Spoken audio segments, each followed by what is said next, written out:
mass movement like this to confront a problem so deeply rooted. Millions of people around the world participated in the Women's March last week. It was the largest demonstration in American history and a bold plea to forge a new path for the years ahead. But the March Forward for Equal Rights didn't end there. Thousands of other activists and a number of celebrities rallied at the Sundance Film Festival in Park City, Utah this past weekend. Actress Aisha Tyler was there leading chants and educating others about the power of peaceful assembly. She said this on Twitter: "Taking to the street to voice your opinion in the company of like-minded individuals is the most American thing you can do." Well, Aisha joins us now to discuss how being vocal has the potential to produce political change. Hi there. Hi there. Thanks so good to have you with us. Thrilled to be here. So you were out there in Park City. Why? What drove you to take to the streets? Well, I mean, I think you said it in the open. That was a monumental day. And in so much as we were looking at photos of the demonstration in New York, those demonstrations happened in all 50 states, on all 7 continents.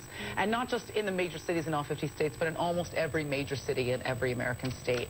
I think it was a powerful message. And I wanted to be a part of it for my own reasons, and also because my mother was a student organizer when she was my age. She was in the Student Nonviolent Coordinating Committee. I understand how powerful organized assembly, the freedom of speech and assembly that we have in this country, how powerful it can be. And I didn't want to miss it. I wanted to be a part of it. You and Connie Britton got the crowd out there to take a people's pledge, people's oath. Talk to me about that moment and why that was important to you.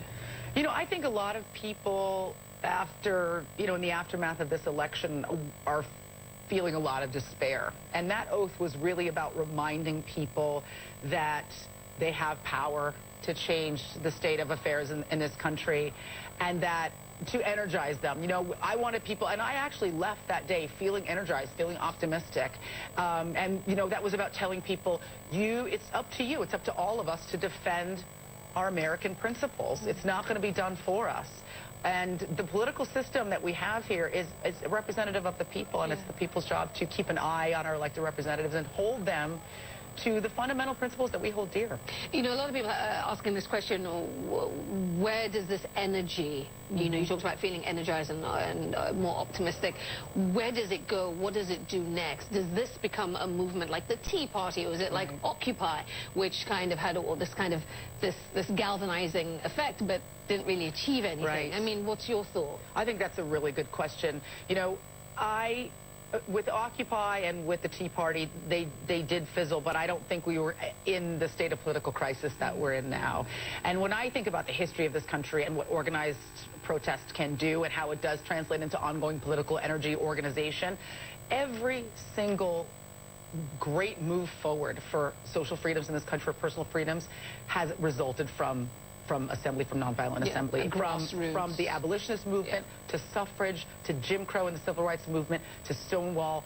Every single leap forward we've made socioculturally has come from people protesting and assembling and speaking out, and then taking that power and that energy and putting it into action. And I think that oath at the end of that march was not about, hey, let's not all commiserate and talk about how disappointed we are in where we are right now. Let's all talk about the fact that if people had given up during slavery, or during suffrage, or during the fight for civil rights, or during the fight for gay rights, we wouldn't be here now. My mom drank out of a colored water fountain, not my grandmother. That's one generation ago.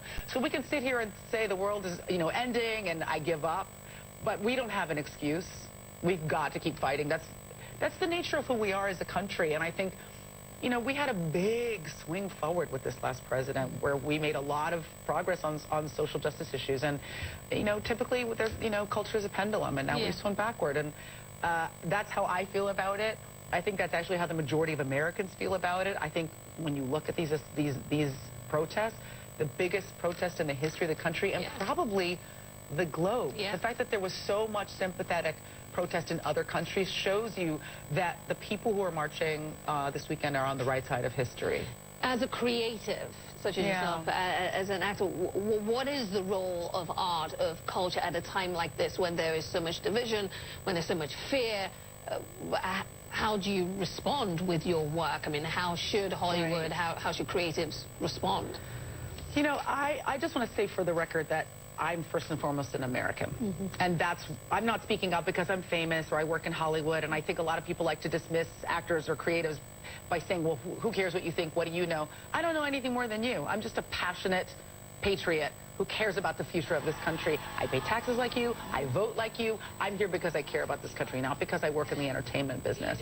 And so I'm hoping as an artist that I'm just able to reach people who may be a fan of mine on both sides of the aisle, engage with them, talk with them in a respectful way. I engage with people online all the time, not to tell them they're wrong, but just to try to bring people out of this kind of calcified separation we've fallen into, which I think is incredibly destructive. And probably incredibly difficult in the months ahead to bridge. Yeah, well, we have two options. We can bury our heads in the sand.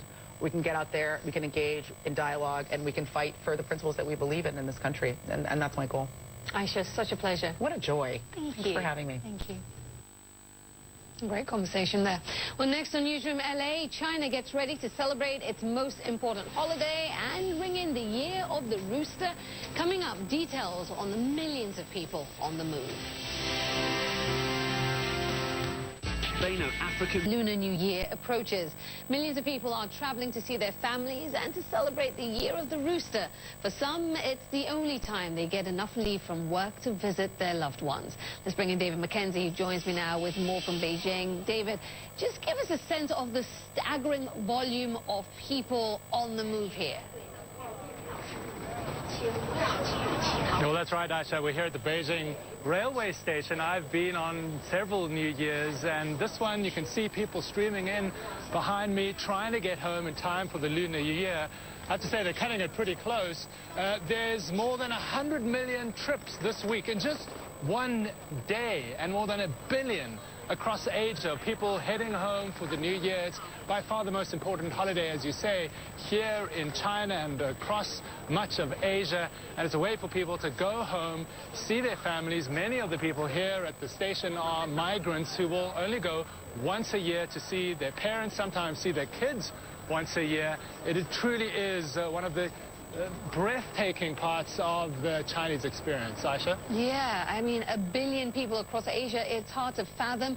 Talk to us about some of the traditions that are in play at this time of year. Well, traditions are food, family, relaxation, and sometimes a lot of drinking. You know, I've spoken to people here asking what they're taking: pastries, booze, food, and then often sort of snuck away in their bags are one of these, a hongbao, which is the red envelope that anyone in China will want to get during the New Year's period. Inside there, and it's got a rooster on the front because we're entering the Year of the Rooster, there'll be cash to give to your parents, to give to your grandparents, and hopefully the kids will get some as well. So hopefully I'll get a windfall this year as well. Aisha? Yeah, feel free to send my envelope, David. You can put it in the mail. I'm still waiting. It's on its way. Okay, and just briefly, David, a lot of pressure, right, at this time of year for people? A lot of pressure. You know, think of Thanksgiving in the U.S. or heading home for the holidays. You want to show your parents, your grandparents that you've kind of made it. And one issue is your love life, obviously. And here in China, there's this growing trend of people going online, renting a boyfriend or a girlfriend or a partner to take home and pretend like everything's going well. So maybe in this crowd behind me there are some of those fake boyfriends to impress the folks. I don't know, it seems a bit risky to me, but all in all, this is a hugely important holiday and a time for Chinese to celebrate those deep family traditions and finally get some time off. A rented boyfriend or girlfriend sounds more than risky, David, but appreciate it. Thank you. I'll be keeping an eye out for my envelope. Thank you, David Mackenzie. All right, you're watching CNN Newsroom live from Los Angeles. I'm Aisha Sasay. I'll be back with more news right after this.